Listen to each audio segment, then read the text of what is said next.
Hello everyone, welcome back to my YouTube channel. आज मैं आपको बीएड का सब्जेक्ट है चाइल्डहुड एंड ग्रोइंग अप, इसी का पेपर करवा रही हूँ। इसकी मैं बहुत सारी वीडियोस अपलोड कर चुकी हूँ। आज हम देखिए इस क्वेश्चन पेपर में, ये प्रीवियस ईयर का पेपर है जो मैंने जिसका प्रिंट निकाला हुआ है। और आज हम इसकी यूनिट 3 करेंगे। यूनिट 3 के ये दोनों क्वेश्चंस मैं आज आपको करवाऊँगी।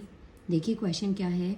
फर्स्ट क्वेश्चन है, what is conditioning, differentiate between classical conditioning and operant conditioning in detail.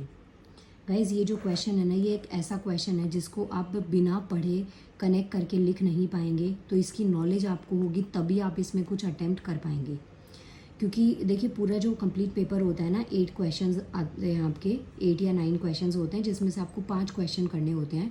तो उसमें आपके 3 क्वेश्चन या 4 क्वेश्चन ऐसे होते हैं जो आपको पढ़कर ही आपको थोड़ी नॉलेज उसकी मिलेगी, अदरवाइज़ आप उसमें आंसर को अटेम्प्ट करने के कैपेबल नहीं होंगे। और ये जो क्वेश्चन है ये उसी एक टाइप का है। देखिए क्वेश्चन है, what is conditioning. Page number ये है 314 और 315 पे आपको इसका आंसर मिलेगा। पार्ट्स में ब्रेक कर करके मैं आपको क्वेश्चन का आंसर दिखा रही हूँ जिससे कि आपको ईजी हो, थोड़ा आपको प्रॉब्लम कम आए। तो ये फर्स्ट क्वेश्चन आता है, व्हाट इज़ कंडीशनिंग। यहाँ पे आप देखिए ये है आपका कंडीशनिंग, ये रहा आपका पेज नंबर और ये रही आपके क्वेश्चन।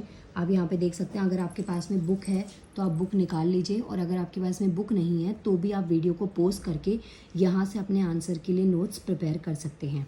जैसे देखिए कंडीशनिंग क्या है, is a product of behaviourism. ऐसा जो फ्लो चार्ट आपको दे रखा है ना इस बुक की, ये सबसे खासियत जो मुझे लगी, उसमें हर एक आंसर के बाद में और आंसर के बीच में भी आपको ऐसे फ्लो चार्ट दे रखा है जो कि आप यूज़ कर सकते हैं अपने आंसर के लिए। This theory is link to the physiology. Conditioning gets established in nervous system. The way in which the nervous system get affected by the sense organ, the response accordingly. देखिए क्या चीज़ होती है, जैसे कि हमारी बॉडी के अंदर ना नर्वस सिस्टम वर्क करता है। नर्व सेल जो है हमारी पूरी बॉडी के अंदर फैली हुई होती हैं, और इनका फंक्शन क्या होता है, कोई भी एक्सटर्नल टच जो होता है, चाहे आपने कोई ठंडी चीज़ को टच किया, कोई आपने हार्ड सरफेस को टच किया, या जो भी सिचुएशन होती है, तो ये जो हमारी नर्व सिस्टम है या जो हमारी नर्व सेल्स होती हैं, ये मैसेज सीधा ब्रेन तक पहुंचाती हैं। और उसके बाद में जो ब्रेन है ना, वो कमांड देता है कि हमें उस सिचुएशन में क्या करना है। तो ये चीज़ें होती हैं, ये जो नर्व सिस्टम है ना, ये हमारा वर्क करता है, ये एक तरीके का सेंस ऑर्गन का अफेक्शन होता है। इसी वजह से कहा जाता है कि जब भी आप पैनिक होते हैं या बहुत ज़्यादा स्ट्रेस में हैं, या आपके कोई भी किसी भी तरीके का आपका इमोशन आपके ऊपर ओवर है, तो उस टाइम पे आपको कोई डिसीजन नहीं लेना चाहिए, जस्ट बिकॉज जो नर्व सिस्टम है वो अच्छे से वर्क नहीं कर पाती है। क्योंकि आपका मैसेज तो ब्रेन तक पहुंच गया, लेकिन ब्रेन जो है ना वो कन्फ्यूजन में है कि उस टाइम पे एग्जैक्टली क्या कमांड देनी है। तो जब आप काम होके कोई चीज़ करते हैं, डिसीजन लेते हैं, तो वो 99% आपका ठीक ही होता है। तो यही पॉइंट यहाँ पे आपको समझा रखा है। नेक्स्ट आगे देखिए इसमें और आप क्या पॉइंट्स लिखेंगे। ये आपका थोड़ा साइंटिफिक वर्डिंग में आता है, इसलिए थोड़ा हो सकता है कि आपको समझ में कम आ रहा हो। अब इसमें ना एक लर्न बिहेवियर आपको दे रखा है फ्लो चार्ट में, जैसे स्टिमुलस, एसोसिएशन और रिस्पॉन्स। ये तीनों टर्म्स आपको याद रखनी है।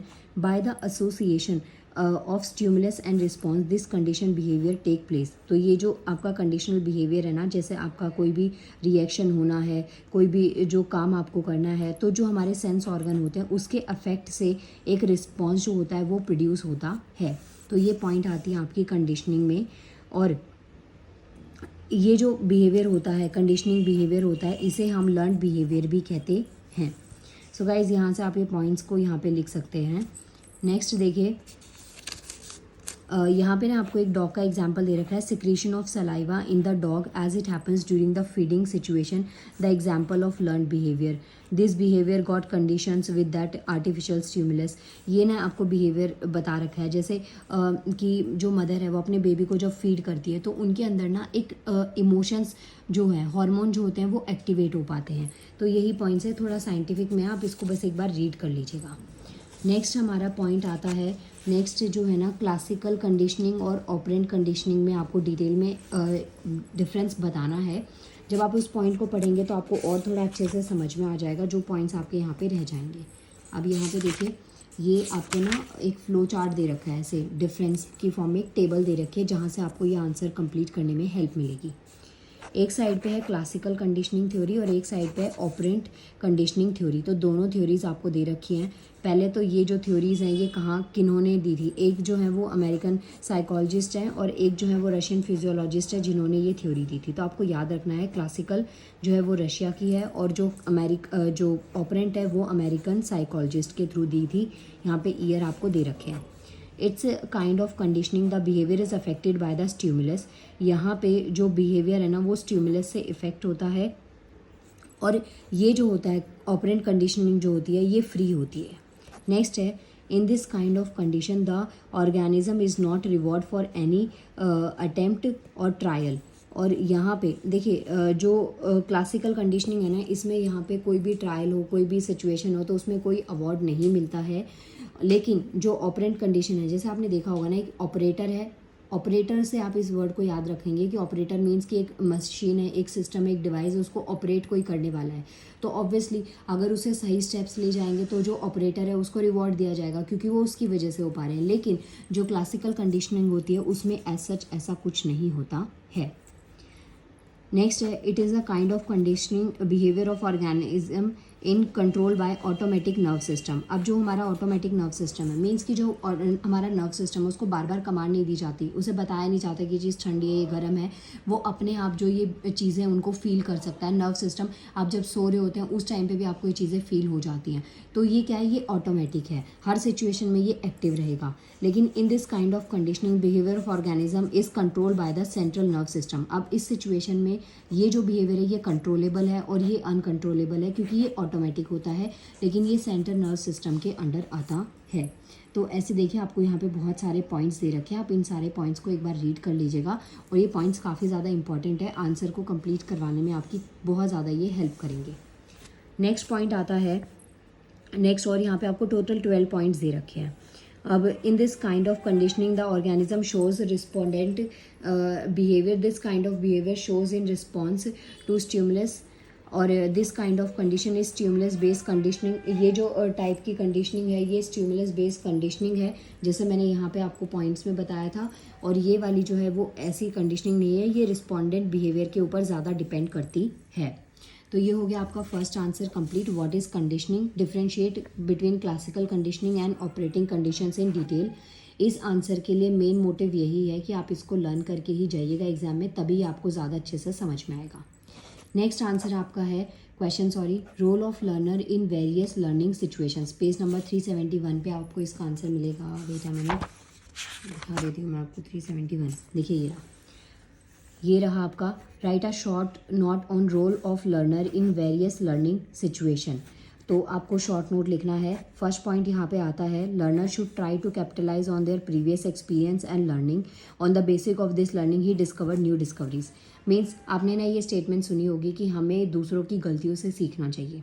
तो इसी स्टेटमेंट का थोड़ा मॉडिफाइड वर्जन है कि जो भी लर्नर है उसने पहले जो मिस्टेक करी हैं या जो भी प्रॉब्लम्स उसकी प्रॉब्लम बिहेवियर की वजह से आई तो उससे सीख के वो आगे उसको थोड़ा ओवरकम कर सकते हैं और कुछ नई डिस्कवरीज करी जा सकती हैं। तो लर्निंग में ये बहुत ज़्यादा इम्पॉर्टेंट होता है। सेकेंड पॉइंट है learner should try to enable and develop an attitude और ट्रेट इन्वॉल्विंग अ कॉम्पोनेंट और element of discovery. Learner should feel their responsibility to take interest in learning and feel the need of knowing things. Means कि जब भी कोई काम आप अपने interest के साथ में करेंगे ना वो तभी पॉसिबल है। कोई आपको कह दे कि आपको पढ़ना है लेकिन आपका इंटरेस्ट नहीं है तो आप ज़्यादा टाइम तक वो चीज़ को नहीं होल्ड कर पाएंगे। कोई ऑर्गेनाइजेशन है, कोई कंपनी है या कोई ऐसा वर्क है जो आप करते हैं लेकिन उसका आपका उसमें इंटरेस्ट नहीं है तो हो सकता है मजबूरी में आप थोड़े टाइम के लिए उसको कर भी लें लेकिन ज़्यादा टाइम के लिए आप उसको बिल्कुल भी नहीं कर पाएंगे। नेक्स्ट है if they failed attempts then they can take help and guidance from their elders. बार बार अटैम्प्ट लेने पे भी फेल हो रहे हैं, लर्नर फेल हो रहा है तो उसको गाइडेंस की ज़रूरत है। उस टाइम पे वो हेल्प या गाइडेंस ले सकते हैं अपने बड़ों से, पेरेंट्स से, टीचर से या फिर जो उनके पीयर ग्रुप्स होते हैं जो सिमिलर एज ग्रुप है या सिमिलर वर्किंग ग्रुप है तो उसे हम पीयर्स कहते हैं। तो उनसे नॉलेज को या गाइडेंस को लिया जा सकता है। इससे होगा ये कि जो काम है वो थोड़ा इजी हो जाएगा और जो टास्क है वो थोड़ा इजीली परफॉर्म हो जाएगा, ज़्यादा उसमें एफर्ट्स देने की ज़रूरत नहीं पड़ेगी। In the classroom teaching learning situation the student should try to take initiative and learn in learning and doing the things. Learning by doing का मतलब है कोई काम चीज़ करके सीखना। जैसे मानिए आप ना जब थ्योरी सीखते हैं तो उस टाइम पे आपको इतनी चीज़ें नहीं आती है, लेकिन जब आप उसकी प्रैक्टिस रेगुलर बेसिस पे करते हैं, प्रैक्टिकल करते हैं या चीज़ों को आप थोड़ा प्रैक्टिकली करने का ट्राई करते हैं तो वो आपको आने लग जाती है। फॉर एग्जाम्पल आपको ना सब्जी बनानी है, आप डेली वीडियोस देखिए, आप डेली पढ़ते रहिए जो कुकिंग बुक्स आती हैं, तो क्या आपको वो आ जाएगी? नहीं आएगी जब तक आप खुद से उसको ट्राई नहीं करेंगे। तो यही चीज़ें हैं यहाँ पे लर्निंग बाय डूइंग का मतलब है कि करते जाओ और सीखते जाओ। नेक्स्ट हमारे पास में शॉर्ट नोट आता है। फर्स्ट पार्ट मैंने करवा दिया, role of learner in various learning situation, बहुत इजी था, एक बार पढ़ के भी आप अपने आप इस आंसर को अटेम्प्ट कर पाएंगे। सेकंड पॉइंट आता है कंस्ट्रक्टिविस्ट लर्निंग इन्वायरमेंट, यह आएगा आपका पेज नंबर 374 पे, इसका आंसर आपको मिलेगा। तो यहाँ पे आप देख सकते हैं ये कुछ कैरेक्टरिस्टिक्स आपको दे रखी है, कंस्ट्रक्टिविज्म क्या होता है, ये पॉइंट्स यहाँ पे आपको समझा रखे हैं। देखिए सबसे पहली चीज़ तो जो कंस्ट्रक्टिविज्म है ना, ये क्या है? थ्योरी बेस्ड ऑब्जर्वेशन है and scientific study about how people learn. ये क्या बताता है? ये आपको ये बताता है कि लोग कैसे सीखते हैं। ज़्यादातर प्रैक्टिकल करने से सीख रहे हैं, ज़्यादातर थ्योरी से सीख रहे हैं, या प्रैक्टिकल प्लस थ्योरी दोनों से सीख रहे हैं। तो ये बेसिकली क्या है? थ्योरी बेस्ड एक ऑब्जर्वेशन है जो कि बताता है, या यू कैन से कि एक ऐसी साइंटिफिक स्टडी है जो लोगों की लर्निंग कैपेसिटी, लर्निंग हैबिट्स या लर्निंग एबिलिटीज़ को बताता है। It says that people construct their own and understanding of knowledge of the world। अब ये एक्सपीरियंस से भी आ सकता है, रिफ्लेक्टिंग जो भी एक्सपीरियंस है। जैसे आपने देखा होगा किसी भी आप ऑर्गेनाइजेशन में काम करते हैं, किसी एमएनसी में, किसी कंपनी में, तो आपने देखा होगा जो आपके सीनियर्स हैं ना, उनका एक्सपीरियंस ज़्यादा होता है, तो ऑब्वियसली उनको नॉलेज और उनका काम करने का जो तरीका है वो आपसे बहुत अच्छा होगा। आप अपने टीचर्स को देखिए, जो आपके सीनियर टीचर्स हैं उनकी नॉलेज और जो उनका एक्सपीरियंस है, टीचिंग एक्सपीरियंस या जिस भी फील्ड में उनका एक्सपीरियंस है वो बहुत ज़्यादा अच्छा हो जाता है, क्योंकि एक्सपीरियंस जो है ना वो हमारे बिहेवियर में रिफ्लेक्ट करता है, जो कि टाइम के साथ में आपके काम करने पे आता है। यही पॉइंट्स यहाँ पे आपको बता रखे हैं। कैरेक्टरिस्टिक्स आपको बता रखे हैं कि जो ये आपका कंस्ट्रक्टिविज्म है उसकी क्या क्या कैरेक्टरिस्टिक्स हो सकती हैं। तो first one is learning is evolving.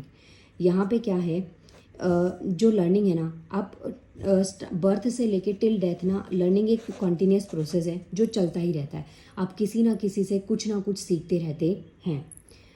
Temporary steps in integration of knowledge, जो नॉलेज है उसको बढ़ाने के लिए लर्निंग जो है, जगह जगह पे जाना, नई नई चीज़ें सीखना, तो ये उसमें एक इंटीग्रेटेड स्टेप का काम करता है। नेक्स्ट है लर्निंग इन ग्रुप। ये बहुत इंपॉर्टेंट है, क्योंकि जब आप 4 लोगों के बीच में बैठ के पढ़ते हैं या नॉलेज गेन करते हैं तो आपको अलग अलग एक्सपीरियंस देखने को मिलते हैं। कई बार इसके बहुत नेगेटिव साइड भी हो जाते हैं, आप कोई भी काम अच्छे से नहीं कर पाते क्योंकि चारों के थॉट्स अलग अलग है। लेकिन जब आप लर्निंग की बात करेंगे तो ये चारों अलग अलग थॉट्स आपके लिए बेनिफिशियल होंगे, क्योंकि आपको एक अलग चीज़ें सीखने को मिलेंगी। इसके अलावा ग्रुपिंग में हम लोग यूनिटी सीखते हैं, टीम वर्क कैसे किया जा सकता है, तो ये चीज़ें हम यहाँ से सीखते हैं। नई नई जो स्ट्रेटजीज़ हैं उसको पिकअप कर सकते हैं, एक दूसरे से नए मेथड्स को सीखा जा सकता है, लर्निंग प्रोसेस को थोड़ा ईजी किया जा सकता है। नेक्स्ट पॉइंट आता है लर्निंग इज़ एक्टिव। लर्निंग क्या है, वो एक एक्टिव होना चाहिए। जैसे कि the teacher and other guide suggest but allow the students room to experiment. जो टीचर्स हैं, स्टूडेंट्स हैं, वो टीचर्स हैं, जो स्टूडेंट्स हैं, वो बच्चों को क्या चीज़ अलाउंस करें, प्रैक्टिस करना, एक्टिविटीज़ में, नई नई एक्टिविटीज़ में पार्टिसिपेट करना, जिससे कि जो उनकी स्किल्स है वो एनहेंस हो सके, वो थोड़ा एक्टिव हो सके, वो चीज़ों में पार्टिसिपेट करें। क्योंकि पार्टिसिपेट करने से ना हमारी नॉलेज थोड़ी बढ़ती है, हमारा इंटरेस्ट डेवलप होता है। जैसे आपने देखा होगा क्लासरूम में अगर आपको कुछ ज़्यादा अच्छी एक्टिविटीज़ करवाई जाएँ पढ़ाई के अलावा भी, तो थोड़ा आपका इंटरेस्ट आता है। एक जो छोटा बच्चा होता है उसको हमेशा ऐसी चीज़ों को सिखाया जाता है, थोड़ा खेल खेल में, कि वो चीज़ों में इंटरेस्ट लेने लगे। Learning is reflective. कभी भी ना, एक छोटा जो बेबी होता है जिसने ज़्यादा भी स्कूल में, प्ले स्कूल में, या ज़्यादा नॉलेज भी नहीं है उस बच्चे को, तो उसे कभी भी ना ब्लैक एंड वाइट बुक्स नहीं दी जाती, हमेशा कलरफुल ड्राइंग वाली बुक्स, कार्टून कैरेक्टर्स, जिससे कि उस बच्चे का थोड़ा सा उस चीज़ों को सीखने के लिए इंटरेस्ट थोड़ा डेवलप हो। Next is learning is reflective and last one is learning is constructed. ये कुछ पॉइंट्स है जो आप अपने आंसर के लिए यूज़ कर सकते हैं। सारे पॉइंट्स बहुत इंपॉर्टेंट है और बहुत अच्छे हैं, इनको एक बार आप रीड करेंगे तो आपको ये पॉइंट समझ में आ जाएंगे। सो माय डियर व्यूअर्स, इसके साथ में आपकी यूनिट 3 भी ख़त्म होती है, जिसमें मैंने आपको दोनों क्वेश्चंस करवा दिए। फर्स्ट क्वेश्चन था what is conditioning, differentiate between classical conditioning and operant conditioning in detail, ये क्वेश्चन खत्म। सेकेंड क्वेश्चन था write a short note on the following, role of learners in various learning situation, constructivist learning environment. तो ये points आपके हो गए हैं complete. Now मिलते हैं नेक्स्ट वीडियो में जिसमें कि मैं आपको आगे के क्वेश्चंस कंप्लीट करवाऊंगी। Thank you so much, video को लाइक कर दीजिएगा।